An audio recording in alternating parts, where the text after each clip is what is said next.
नमस्कार दोस्तों। जय श्री राम, जय हनुमान जी महाराज, जय बागेश्वर धाम। एक बार फिर से आप सभी का स्वागत है द प्राचीन जानकारी में। दोस्तों, आज की यह वीडियो उन लोगों के लिए बनाई गई है जो कि हमेशा कमेंट करके बोलते हैं क्योंकि जीवन की समस्याएं खत्म ही नहीं हो रही है। चाहे वह समस्या किसी भी प्रकार की हो, किसी भी प्रकार का पितृदोष हो, गृह संबंधी पारिवारिक समस्या या नौकरी संबंधी किसी भी प्रकार की समस्या से भी लोग घिरे ही रहते हैं। आप सभी ने नमक के बहुत से उपाय सुने होंगे, लेकिन आज जो प्रयोग हम आपको बताएंगे वह बहुत ही ज्यादा खास और असरदार है, जो कि अपना असर तुरंत ही दिखाता है और आपको आर्थिक और सामाजिक लाभ मिलने लगता है। तो आप इस वीडियो को पूरा देखकर सही प्रकार से समझ लीजिए, क्योंकि इस उपाय की एक ही प्रक्रिया है कि इसको आपको नियम पूर्वक करना होगा। तो आप इसे बहुत ही ध्यान से समझिएगा, जिससे कि आप इसे स्टेप बाय स्टेप कर सके। क्योंकि दोस्तों, हमारे बीच में बहुत से ऐसे लोग हैं जो कि बहुत मेहनत करते हैं और हमेशा ही परेशानियों से घिरे रहते हैं। बहुत मेहनत करने के पश्चात भी सफलता उनके हाथ ही नहीं लगती और वह हमेशा कर्ज में डूबी ही रहते हैं। परेशानियां उनका पीछा ही नहीं छोड़ती।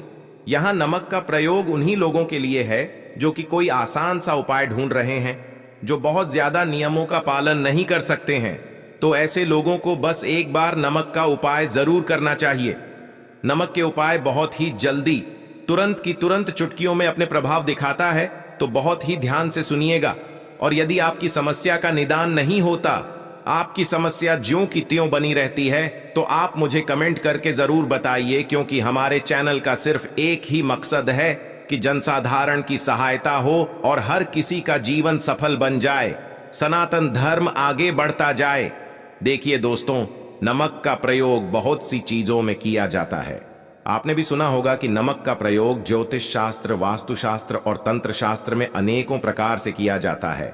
नमक का प्रयोग करके बहुत से लोगों ने चमत्कारिक लाभ प्राप्त किए हैं, लेकिन आज के आधुनिक युग में बहुत से लोग इन उपायों से अनजान हैं।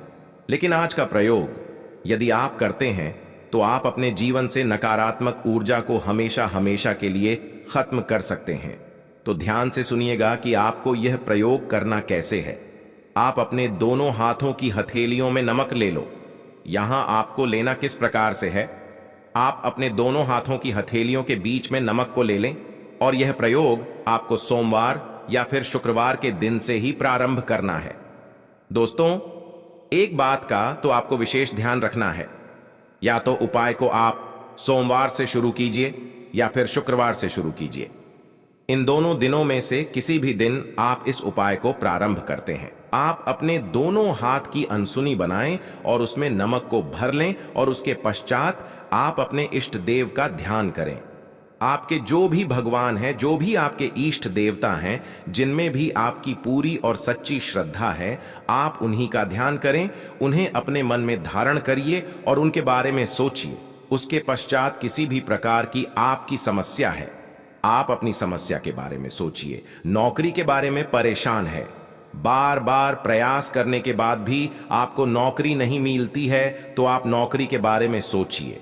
और यदि आपकी समस्या पारिवारिक है, संतान संबंधी है, आर्थिक समस्या है, किसी भी प्रकार की आपकी समस्या है, तो आप उसी प्रकार की अपनी उसी समस्या के बारे में सोचिए। यदि आप लंबे समय से किसी बीमारी से जूझ रहे हैं, तो आप उनके बारे में भी सोच सकते हैं। फिर आपके जो भी परेशानी है, जिससे भी आप परेशान हो रहे हैं, उसको मन ही मन में सोचते हुए ऐसे सोचना है कि आपकी सारी समस्या नमक में जा रही है, यानी कि आपकी समस्या उस नमक में धारण हो जाए। एक और बात का यहां पर ध्यान दें कि जब आप अपनी उस समस्या के बारे में सोच रहे हैं, उस समय आप अपने इष्ट देव को भी याद करते रहे और नमक की तरफ देखते रहे। जैसे यदि आप शिव जी को मानते हैं तो आप शिव जी को अपने मन में धारण कर लें, और यदि आप हनुमान जी को मानते हैं तो हनुमान जी की छवि को अपने मन में धारण कर लें। दोस्तों, आप चाहे तो एक चौपाई का भी पाठ कर सकते हैं। उस चौपाई को आप अपने मन ही मन में दोहरा सकते हैं। तो चौपाई कुछ इस प्रकार है, आप ध्यान से सुनिएगा। कवन सो काज कठिन जग माही जो नहीं होता तुम पाही। दोस्तों, यह एक ऐसी चौपाई है कि यदि आपने चौपाई का पाठ कर लिया तो हनुमान जी को आपकी बात सुननी ही सुननी पड़ेगी। यदि आप इस चौपाई का पाठ करेंगे, हनुमान जी तुरंत ही आपकी बात श्री राम तक पहुंचा देंगे। तो आप इस चौपाई का 11 बार, जब 5 बार पाठ कर लें, अपने मन ही मन में चौपाई को झप ले और अपनी समस्या को नमक की तरफ देखते हुए ही आपको यह चौपाई बोलनी है। और उसके पश्चात आपको क्या करना होगा, आप बहुत ही ध्यान से सुनिएगा। दोस्तों, जब आप नमक की तरफ देखते हुए अपनी सारी परेशानियां, अपने सारी चिंताएं नमक में प्रवेश करवा देंगे और जब आपके सारे बुरे ख्याल उस नमक में समा जाए, आपकी नकारात्मक ऊर्जा कभी कुछ उस नमक में समा जाए, आपको यह सब कुछ अपने इष्ट देवता को मन में अपनी धारण करते हुए सोचना है। आपको ऐसे सोचना है कि आपके इष्ट देवता आपको इन सभी परेशानियों से निकाल देंगे।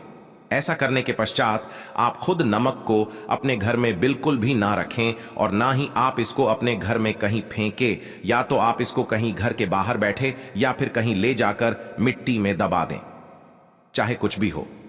दोस्तों, आपको इस नमक का इस्तेमाल बिल्कुल भी नहीं करना है कि तुरंत ही आपको इस नमक को घर से बाहर कर देना है। ऐसा करते के साथ ही आपको तुरंत ही आभास होने लगेगा कि आपकी जो परेशानियां थीं वह कम होने लगी हैं और अब धीरे धीरे महसूस करेंगे कि आप जैसे जैसे यह उपाय करते जा रहे हैं, आप अपनी समस्याओं से मुक्त होते जा रहे हैं। अब आप इस बात का ध्यान रखें कि जिस दिन भी आपने यह उपाय किया है, चाहे आपने सोमवार में किया है या फिर शुक्रवार में किया है, यानी कि कुल आपको 3 दिनों तक इस उपाय को करना है। यानी कि आपको लगातार 3 दिनों तक इस उपाय को करना है। आपको इसी प्रकार से अपनी हथेलियों में नमक भर लेना है और आप महसूस करेंगे कि जैसे जैसे आप उपाय करते जा रहे हैं, आपकी समस्याएं समाप्त होती जा रही है। बस इस बात का ध्यान रखिए हैं कि आपको लगातार यह प्रयोग 3 दिन तक करना है।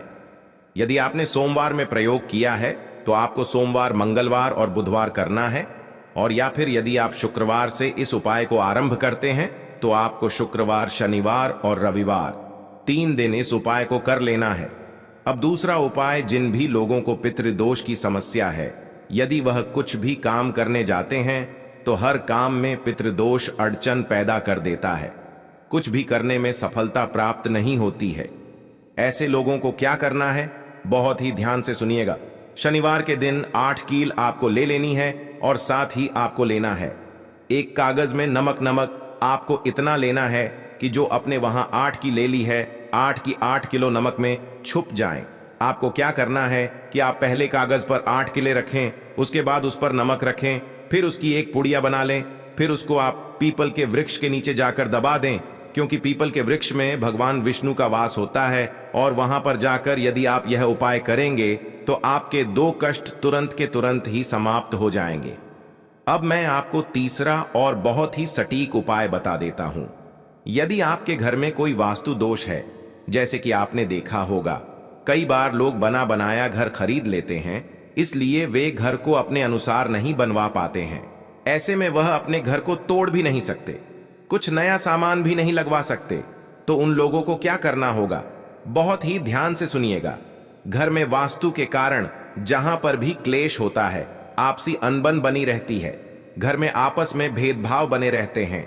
ऐसे में जहां पर वास्तु की समस्या है, चाहे वह रसोई घर हो या फिर बाथरूम हो, जहां पर भी आपको लगता है कि यहां पर वास्तु की समस्या है, वहां पर आपको एक नमक की पोटली बनाकर रख देनी है। जी हां दोस्तों, आपने बिल्कुल सही सुना।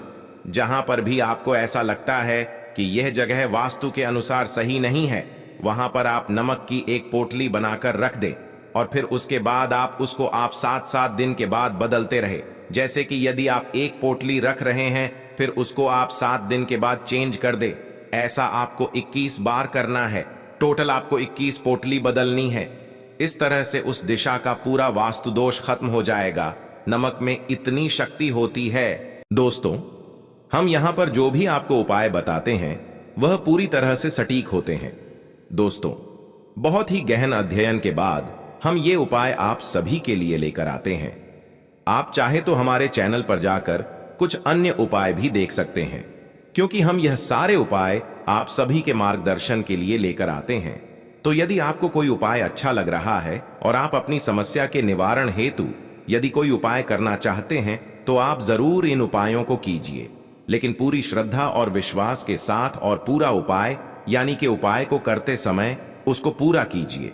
उपाय को बीच में मत छोड़ दें, अन्यथा आप बेकार ही परेशान होंगे कि हमें उपाय का पूरा परिणाम नहीं प्राप्त हुआ। अगर दोस्तों, यदि आप पूरी श्रद्धा, विश्वास और नियम के साथ जितना उपाय को करते हैं तो उसका जो है 100% रिजल्ट आपको मिलेगा। लेकिन सभी उपायों का एक ही नियम है कि सभी को पूरा नियम के अनुसार किया जाए। तो यदि आपको कोई उपाय समझ में नहीं आया तो आप वीडियो को दोबारा से देख सकते हैं या मुझे कमेंट करके भी पूछ सकते हैं। इस वीडियो को जनसाधारण तक पहुंचाना आप सभी की जिम्मेदारी है कि हम सनातन धर्म को और भी आगे बढ़ा सकें और जो हमारे यहाँ प्राचीन उपाय आधुनिक युग में कहीं छुप गए हैं उनका सही प्रकार से प्रचार किया जा सके। यदि आपको ये वीडियो अच्छी लगी है तो वीडियो को एक लाइक कीजिए और यदि आप चैनल पर नए हैं तो धर्मलोक चैनल को सब्सक्राइब करना ना भूलें। साथ ही साथ बेल आइकन को भी दबा लें ताकि जब भी हम कोई नई वीडियो अपलोड करेंगे उसकी नोटिफिकेशन सबसे पहले आप तक पहुंचे। उन्हें कुछ इसी प्रकार की जानकारी के साथ जय श्री राम, जय बागेश्वर धाम। आप सभी का दिन मंगलमय हो।